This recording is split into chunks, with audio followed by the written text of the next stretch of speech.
ضلع کی آپ نے بات کی، ملتان ضلع میں 9,000 کے قریب اس سال، یہ سب سے بڑی تعداد ہے۔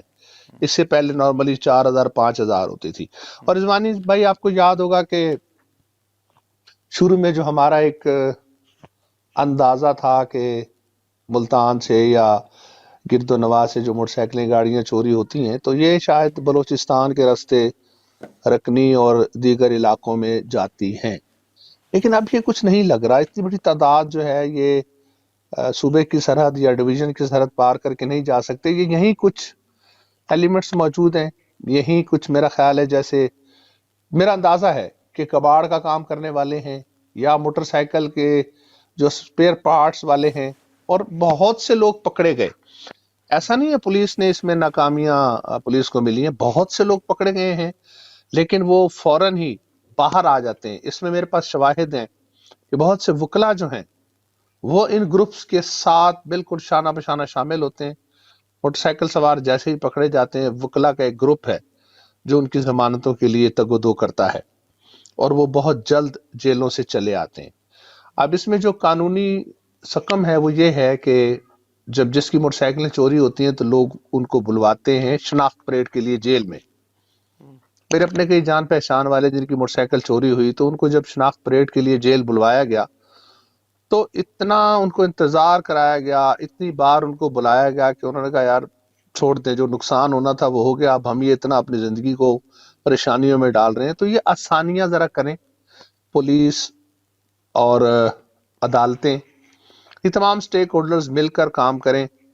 اور سب سے بڑی بات میں سمجھتا ہوں یہ جو ملتان میں آر پی او سہیل چودھری صاحب ہیں، ابھی جو سی پی او نئے ہیں، بڑے عزم کا اظہار کر رہے ہیں، یہ اگر مل کر تمام ساؤتھ پنجاب کے تینوں ڈویژن کے R P Os, additional I G, یہ سب مل کر ایک کانفرنس کریں، اس پر اس کو موضوع بنائیں، جیسے آج آپ نے اس کو اہمیت دی ہے، اس موضوع کو اس کو اہمیت بنائیں کہ یار ہم کیسے کریں، جیسے وہ کہتے ہیں نا نپ دا ایول ان دا بڈ، ہم اس جڑ کو کیسے پکڑیں، یہ کہاں سے یہ سٹارٹ ہو رہا ہے، کہاں سے اس کا خاتمہ ہونا چاہیے، کیسے چوروں کے گروہ کی، ڈکیتوں کی گروہ کی سرکوبی ہونی چاہیے۔ ڈکیتیاں ویسے کم ہیں، آپ نے نوٹ کیا ہوگا اس اعداد و شمار میں ملتان میں صرف 8 کاریں چھینی گئی ہیں اس سال میں، زیادہ تر چوری ہوئی ہیں۔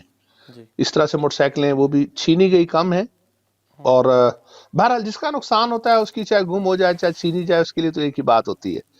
تو میری تو یہی رائے ہے آپ کے اس پروگرام کے توسط سے کہ اسے ایک اہم قومی مسئلہ سمجھا جائے اور اس کے لیے کام کیا جائے۔ جیسے آج آپ نے آواز اٹھائی ہے تو تمام میڈیا کو اس پر آنا چاہیے اور اپنا اپنا کردار ادا کرنا چاہیے۔ تو اب ہم آپ کے اس سوال کی طرف آتے ہیں کہ پولیس کی برآمدگی کی جو شرح ہے، پولیس کی برآمدگی کی شرح میں اس میں 2 اقسام ہیں۔ آپ کافی عرصے سے صحافت میں ہے، کسی بھی تھانے میں چلے جائیں آپ کو موٹر سائیکلوں کے ڈھیر لگے نظر آئیں گے، انبار لگا ہوگا۔ یہ وہی موٹر سائیکلیں ہوتی ہیں جو یہ چوروں ڈکیتوں سے برآمد کرتے ہیں، لیکن یہ مالکان تک واپس نہیں پہنچائی جا سکتی۔ اس میں کچھ قانونی سکم ہوتے ہیں، ان کا انجن نمبر، چیسس نمبر اڑا دیا جاتا ہے، اور جس کی وجہ سے یہ دشواریاں آتی ہیں۔ اس پہ میرا خیال ہے خاص کوئی لاہ عمل اپنانے کی ضرورت ہے تاکہ پولیس کی جو نہ صرف آپ کو لاہ عمل اپنانے کی ضرورت ہے۔ اچھا، یہ وارداتیں پہلے بھی ہوتی ہیں اور ہمیشہ سے ہو رہی ہیں، لیکن مسئلہ یہ ہے کہ اس کو ہم سنجیدہ نہیں لیتے۔ جیسے آپ نے خود کہا کہ مدعی بھی سنجیدہ نہیں لیتا، وہ بھی اپنی اگلی کوشش میں لگ جاتا ہے کہ کیسے بندوبست کرے اور نئی موٹر سائیکل لیتا ہے کہ اس کا کام چل سکے، بچوں کو چھوڑنا ہے، لینا ہے، اسے کام پہ جانا ہے، واپس آنا، تو اس کے پاس اتنا وقت نہیں ہوتا، لیکن اس کا نقصان بہرحال بڑا ہوتا ہے اور وہ بڑے اس کو ٹائم لگ جاتا ہے۔ لیکن ہم اصل بات تو پھر وہی ہے کہ عام آدمی اس کو کس انداز میں یہ ریئلائز کروائے پولیس کو کہ یہ جو اس کے لیے کتنا اہم ہے۔ اور آپ جو بات کریں کہ ہم واقعی یہ اہم عام آدمی کا مسئلہ ہے، 13,000 لوگ جن کی ہم بات کر رہے ہیں، وہ 13,000 فیملیز ہیں جنہیں یہ نقصان ہوا ہے نا۔ تو ان فیملیز کی اپنے ایک آپ کو پتہ ایشوز ہیں اسی موٹر سائیکل نہ ہونے کی وجہ سے۔ تو جب تک آپ ناکامی، میرا خیال ہے جو سابقہ بھی پولیس افسران ہیں وہ یقیناً اس کو دیکھ تو رہے ہوتے ہیں، ان کے نظر سے یہ اعداد و شمار گزر بھی رہے ہوتے ہیں، لیکن اہم بات یہ ہے کہ اس کو روکا کیسے جائے۔ یہ تو بڑھ رہا ہے نا، پچھلے سال کی نسبت بھی آپ نے خود کہا کہ ملتان میں اس دفعہ دیکھیں کہ اس کے پرسنٹیج کیا ہوئی ہے، تو یہ رکے کیسے؟ اچھا، اس میں ابھی جو آپ نے مدعیوں کی بات کی نا، مدعی کی پریشانی کی، آپ کو پتہ ہے ایک تو مدعی اپنے قیمتی چیز سے محروم ہوتا ہے تو اس کے بعد اس کو جو فکر ہوتی ہے جس کے لیے وہ تھانے میں ایف آئی آر درج کرانے کی کوشش کرتا ہے، بھاگ دوڑ کرتا ہے، اس کے لاشعور میں خوف ہوتا ہے. وہ یہ کہتا ہے کہ یار میری موٹر سائیکل گاڑی مجھ سے چوری یا چھینی گئی ہے، یہ خدا نخواستہ کسی واردات میں استعمال نہ ہو جائے، کسی انسیڈنٹ میں استعمال نہ ہو جائے اور میں کل کو پکڑا جاؤں. اس لیے اس کی کوشش ہوتی ہے. اس کو بالکل 90% لوگوں کو یقین ہوتا ہے کہ ہمیں کچھ بھی نہیں ملے گا، جو چیز چلی گئی ہے چلی گئی ہے. وہ صرف اسی لیے قانونی کارروائی کرتے ہیں کہ یار ہمارا وہیکل جو ہے کسی ایسے بم دھماکے میں کسی اور واردات میں ملوث نہ ہو جائے اور ہم بھی اس کے لپیٹ میں آ جائیں. تو بدئی کا تو یہ خوف ہے جس کی وجہ سے وہ کرتا ہے. پولیس کا جو اسکواڈ ہے، پولیس کی جو گاڑیاں چوری روکنے کے جو اقدامات ہیں، اس میں انہوں نے بہت سے لوگوں کو پکڑا. ڈسٹرکٹ جیل میں بہت سے لوگ، میں خود بھی ایک دو دفعہ شناخت پریڈ میں گیا ہوں اپنے ایک دوست جج کے ساتھ، تو میں نے اس طریقہ کار کو دیکھا، وہ خاصا مشکل تھا. ایک تو جج صاحبان پر اتنا کام کا بوجھ ہوتا ہے کہ وہ کہتے ہیں کہ ہم 4 بجے آئیں گے شناخت پریڈ کے لیے، تو یہ لوگ مدعی حضرات کو صبح 8 بجے بلا لیتے ہیں. پولیس کا ایک سسٹم ہے، ان کو اعتماد نہیں ہے اپنے وقت کے حوالے سے، ڈیوٹیز کے حوالے سے، تو یہ صبح 8 بجے. اب ایک بندہ جو صبح 8 بجے جیل کے دروازے پہ کھڑا ہے، اس کو نہ کوئی بیٹھنے کی جگہ دی جا رہی ہے، نہ کچھ کہا جا رہا ہے، اور وہ 8-9 گھنٹے بیٹھے تو اکتا آ جاتا ہے. تو ان چیزوں کو تھوڑی سی آسان کرنے کی ضرورت ہے اور اس کو آن لائن کیا جائے. دوسری بات، جہاں تک چوریوں کی روک تھام کی ہے، دونوں طرف ہے آگ برابر لگی ہوئی. عوام بھی تو پرواہ نہیں کرتے. عوام کو چاہیے اپنی گاڑیوں کی دیکھ بھال کرے، لاوارث نہ کھڑی کریں. ابھی پچھلے دنوں آپ کو شاید علم ہو کہ سی پی او ملتان یہ جو آئے ہیں صادق ڈوگر، انہوں نے باقاعدہ اپنے پیج پر، پولیس کے پیج پر اور آر پی او صاحب کے پیج پر یہ باقاعدہ لوگوں کو انسٹرکشنز پاس کی گئی ہیں کہ جی آپ اپنی گاڑیوں کو خود لاوارث نہ حفاظت کھڑا کریں. کریں، حفاظت کریں. نہیں، لیکن دیکھیں کسی حد تک یہ اچھی بات ہے اگر پولیس نے انیشیٹو لیا. تو میں نے دیکھا کہ سوشل میڈیا پر کچھ لوگ اس کو اچھا نہیں سمجھ رہے، وہ سمجھ رہے نہیں پولیس ایسا کیوں کہہ رہی ہے. بھائی ہم بڑی مثال لیتے ہیں، جب ٹریفک حادثات کے روک تھام کے لیے پولیس آپ کو میسج دیتی ہے، چیزیں دیتی ہے، تب بھی وہ اپنا فرض اپنا کرتی ہے ادا. تو اس ایشو پر بھی اگر پولیس آغاز کر رہی ہے تو ہمیں اس کا ساتھ دینا چاہیے، اس کو تنقید کا نشانہ نہیں بنانا. جی پولیس نے کہہ دی اپنی خود حفاظت کرو، ٹھیک ہے بالکل. اب آپ کے یہاں پر اگر 30 آپ کے پاس اگر 5-7 لاکھ وہیکلز رجسٹرڈ ہیں، پولیس ان کی حفاظت نہیں کر سکتی، لوگوں نے خود کرنا ہے. ہاں، پولیس کو بجائے موٹر سائیکلوں کی حفاظت کرنے کے چوروں ڈکیتوں کے ٹھکانوں کی طرف جانا ہوگا. بنیادی چیزیں تلاش کرنا ہوگی کہ موٹر سائیکلیں چوری ہوتی ہیں تو کہاں جاتی ہیں، کاریں چوری ہوتی ہیں تو کہاں جاتی ہیں، ان کے ٹھکانے کیا ہیں، کون کون سے کرمنلز ہیں، ان کے پاس سارا ریکارڈ موجود ہوتا ہے. ہاں ناصر، آپ جو بات کر رہے ہیں، میں دوبارہ صرف آپ نے کہا نا کہ ان گینگز کی طرف جانا چاہیے. آپ ہفتہ 15 دن بعد 20 دن بعد کوئی نہ کوئی آپ دیکھتے ہیں کسی نے کوئی نہ کوئی ڈی ایس پی یا ایس پی پریس کانفرنس کرتا ہے اور وہ گروہ کو بتاتا ہے کہ کتنی ریکوری ہو گئی ہے. لیکن ہم پھر بھی بات کریں کہ اس میں موٹر سائیکلیں بھی، آپ نے خود پہلے بھی بات کی کہ جی موٹر سائیکلیں تھانوں میں کھڑی بھی ہوتی ہیں اور ان کی جو حالت ہوتی ہے وہ بھی آپ کے سامنے ہی ہوتی ہے. اگر ریکور ہو بھی جائیں تو عام آدمی تک، شکایت کنندہ تک وہ کتنی ایک موٹر سائیکلیں واپس پہنچ پاتی ہیں، جو آپ کا تجربہ ہے کہ 5%، 7% یا 10%؟ جی یہ 10% کے قریب ہیں جو کہ پہنچتی ہیں اور باقی کھڑی رہتی ہیں وہاں پر تھانوں میں ہی.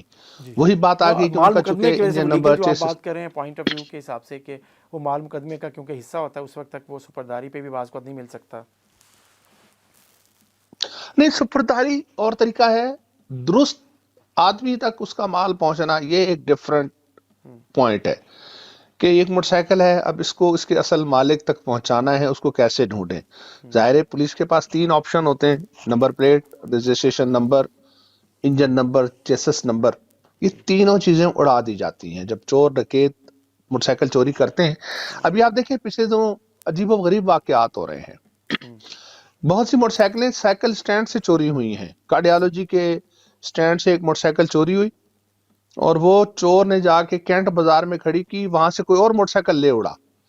پھر وہ موٹر سائیکل دکانداروں نے لاوارث سمجھ کے پولیس اسٹیشن پہنچا دی، یعنی کہ چوری ہونے والی موٹر سائیکل کینٹ اسٹیشن پہنچ گئی ہے. جب لوگ گئے تو وہاں موٹر سائیکل کھڑی تھی، تو پولیس نے بتایا یہ تاجروں نے دی ہے. عجیب و غریب، بہت ہی مہارت کے لوگ کام کر رہے ہیں. اب ظاہر ہے پولیس بھی ذمہ داریاں ٹیکنالوجی کی مدد سے، چیزوں کی مدد سے اس پر ہاتھ ڈالنا چاہیے۔ میں پھر ایک بار thank you very much South Today کا اور آپ کا کہ یار یہ اتنا اہم مسئلہ ہے، میں اس کو قومی مسئلہ قرار دوں گا۔